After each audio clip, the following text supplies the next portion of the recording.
had the interest also from my student time myself that there must be something going on with the laboratory animals. There must be something you can do as a vet. It was more the enrichment that you would have in the cages, so there would be some places to hide. There would be some nesting materials because many of them like to build a nest.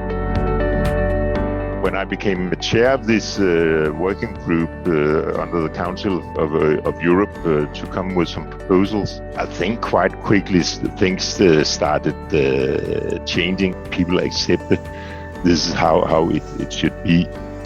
We basically spread it through a long range of courses, some basic laboratory animal science courses where we teach animal welfare, animal procedures, animal ethics. And so today we have a generation of scientists who have all started their career with these courses, and I think we will see much more consideration when using animals. That is this really necessary to do? This is the best we can do.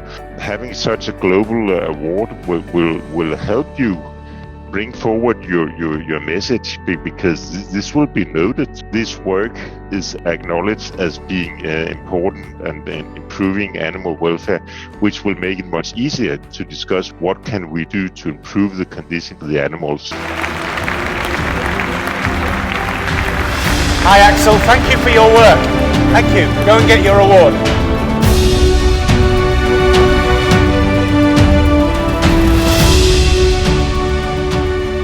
Today, all companies and institutions, animal breeders, they realize that if you want to be able to do this and get public acceptance, you have to treat the animals properly.